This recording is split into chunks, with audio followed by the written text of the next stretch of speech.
Hey kids, here's Mrs. Roans with Objective 11. Just a little lesson, a little recap on what we did when we were practicing finding rational approximations or estimations of irrational numbers. In our previous study, we talked about perfect squares and how perfect squares, you can find their square root, and the square root is a whole number. So for example, 4 is a perfect square because the square root of 4 is 2. 9 is a perfect square because the square root of 9 is 3. And 3 is a whole number that can be written as a fraction. If it needed to be, it'd be 3 over 1. 16 is a perfect square. 25 is a perfect square. And you'll see we're making a pattern here. 1, 2, 3, 4, 5, 6 is the result of the square root of 36. 49 is a perfect square. And it might be helpful for this lesson if you write these down. And so today's lesson is going to be, what if you need to find the square root of a number that is not a perfect square? Like for example, what if you needed to find the square root of 99, and 99 isn't a perfect square? So this lesson is a discussion of that. This is also one of our few non-calculator lessons. We're stretching our brains to be able to do this independent of technology. So let's start with a warm-up. This is a refresher. The square root of 68, is this rational or irrational? And so this builds on this conversation here. 68 is not a perfect square. It falls between perfect squares 64 and 81. So that means if I were to calculate the square root of 68, it would be a long, messy, not ending, not repeating decimal, or an irrational number that cannot be written as a fraction.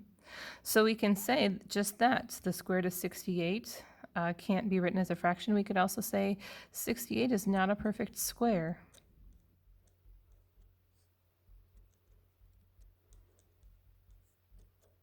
And that's a big reason why it is not a rational number, why it is an irrational number. And so now let's estimate the square root of 68 to the closest whole number. So if I go down here and I'm looking for 68, I'll see that 68 lies between the perfect squares 64 and 81. And if I think about it, 68 is much closer to 64 than it is 81. So therefore, I can come to the conclusion that the square root of 68 is about 8. And so we use the squiggle to say about. Now, you might have known, without referring to this list at all, that the square root of 68 is really close to the perfect square, 64, and therefore it needed to be 8. And then also in our class, we used a number line, and that is on the last page of the notes that you will see here.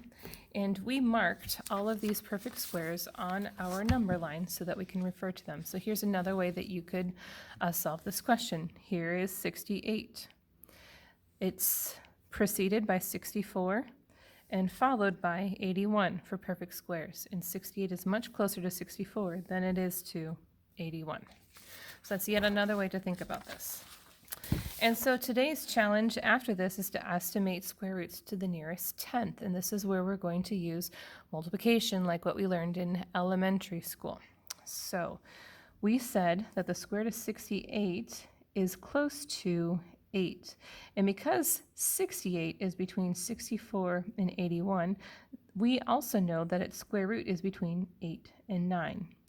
And because 68 is so much closer to 64, we know it's going to be close, the square root is going to be close to 8, so maybe low 8. So maybe I want to try multiplying like 8.2 with itself. That's going to be my prediction, that the square root of 68 is close to 8.2.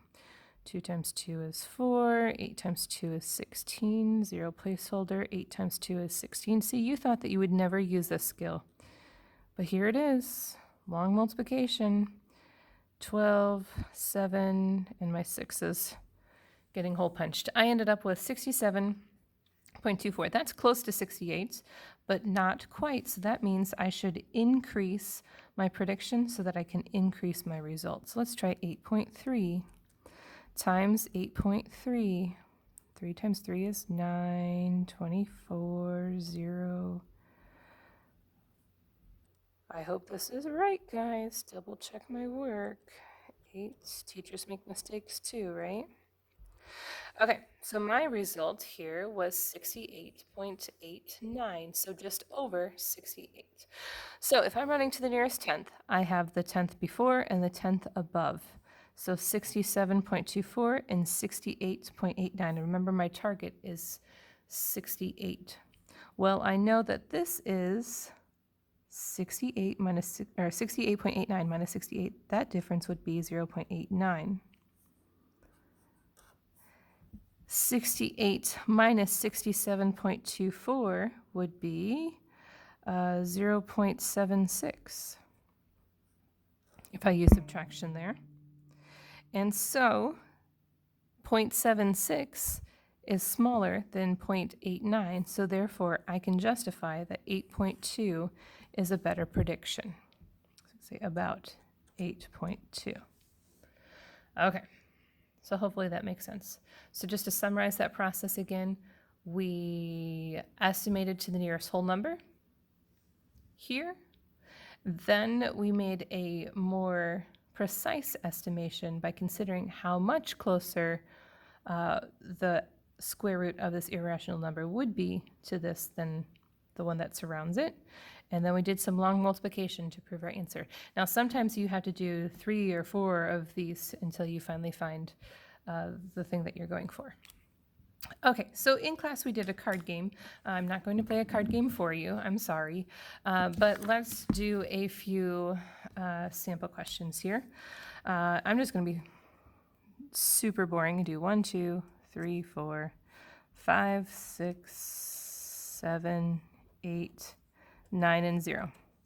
Take a moment, please, and pause the video and see if you can estimate these numbers to the closest whole number or the closest integer.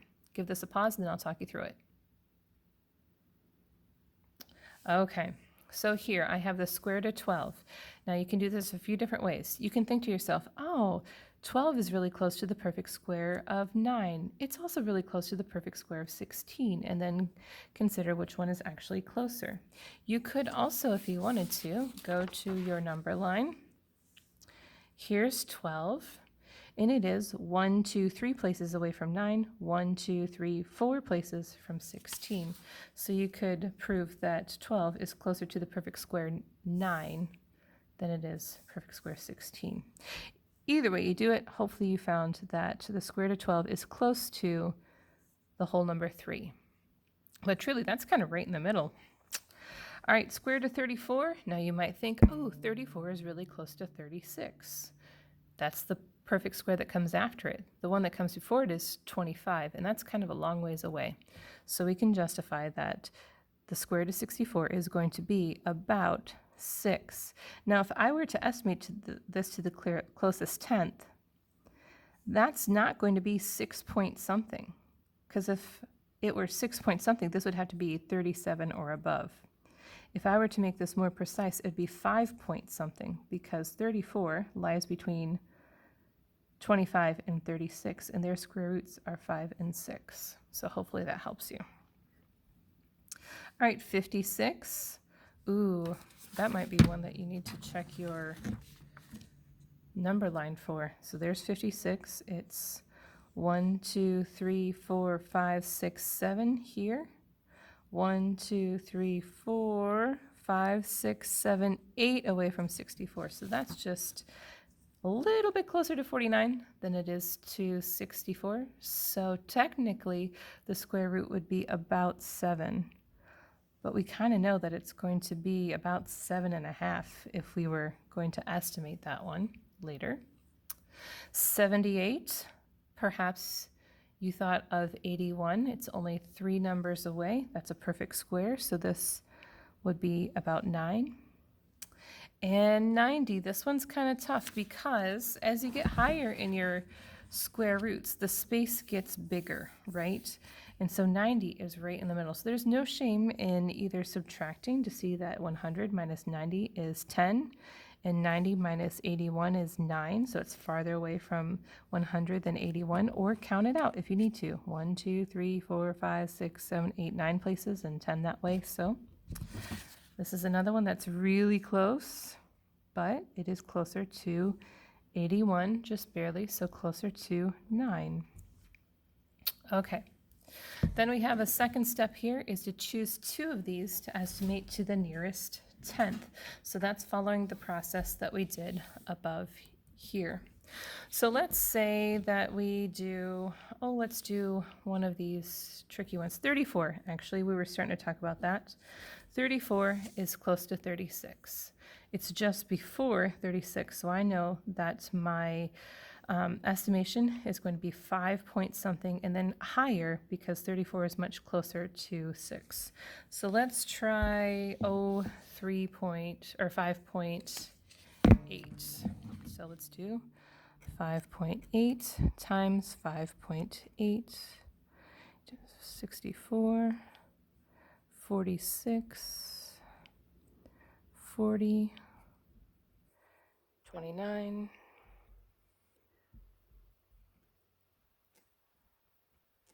all right, I got 33.64.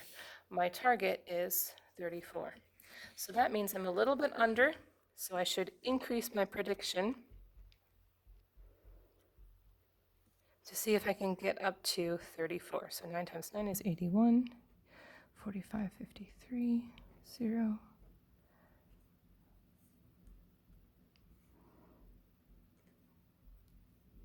All right, this time I hit 34 and a little bit beyond. So now I need to compare these two to see which is closer to the number 34. Well, this one is 0.81 above. 34.81 minus 34 is 0.81. And this one is just short of 34 by 0.36. 34 minus 33.64 is 0.36. So therefore, because this one is smaller, then 5.8 is my better estimation, or my closer estimation. Okay, and then you would repeat that process again if you had been in class. Great, and you'll get an opportunity to do that for your homework as well. If you look at the back page of the notes, the first page, we talked about kind of a trick that exists for estimating square roots of irrational numbers. This isn't for everybody. This is kind of a supplemental little extra thing. We are not going to require students to do this independently. It's just for interest's sake. So I'll talk you through an example. If it sticks with you, great. And if not, it's really okay. We're going to move on in life just fine. So this is another way to prove that the square root of 27 is 5.18. That's the end game here. Okay, so 27 lies between perfect squares 25 and 36. Square root of 25 is 5, square root of 36 is 6. So therefore we can say that the square root of 27 is somewhere between 5 and 6. It would be 5 point something. This is all a very familiar conversation to what we do in class.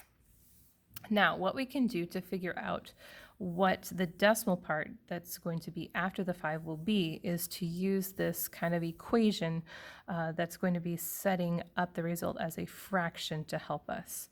So the way that this works is that the number that you are trying to find, the square root of, this radicand, goes in the numerator, and it's the first thing.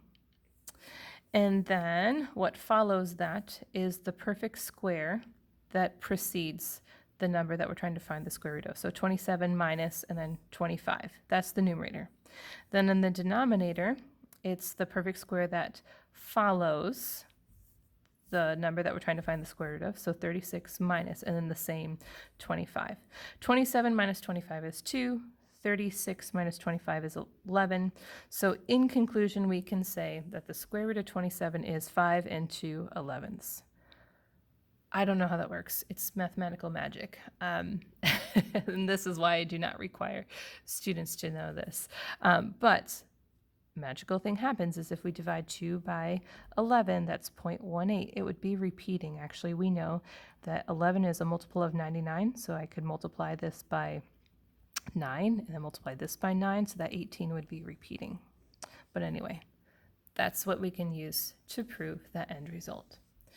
There's a couple examples here too, if you care. We did not go through these in detail in class. I feel sometimes they are more confusing, and because I can't really justify how that works besides magic, we don't spend a whole lot of time on it. I don't like to teach you guys tricks anyway. I'd rather you use your brains, but thought that I would share that with you.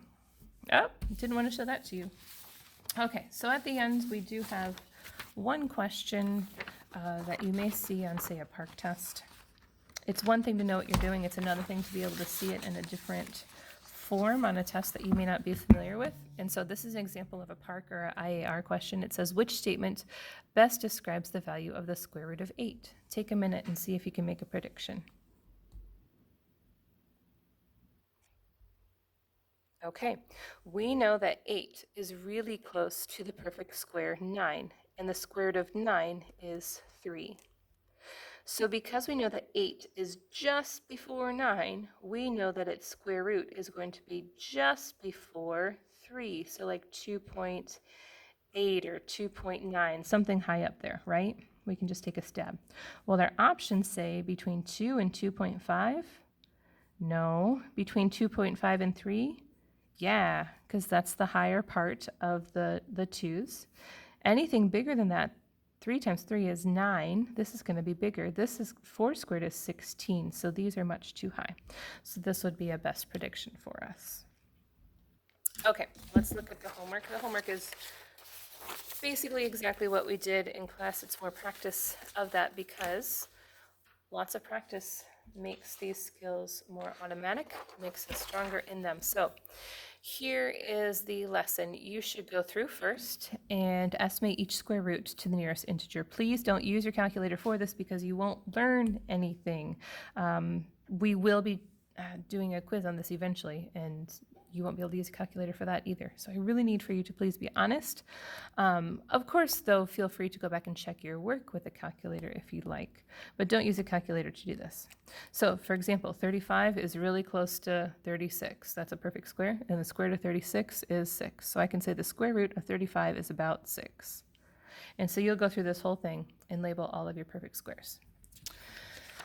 That's part 1. Part 2 is to go back again without a calculator and estimate 5 of these of your choice to the nearest 10th. And that is the process that we did here or here. And it might be that you need to do several multiplication questions, and that's just sometimes how things shake out. So then you should write your estimations in the box beside. So let's say 36 is one of those that I wanted to one of those that I did to the nearest 10th. And let's say I did the math and I found that it's about 5.9. I don't know that to be true, but I'm pretty sure actually that's right. So this box is going to have 2 answers. Okay, so you should have 1 answer to the nearest whole number in all of these boxes.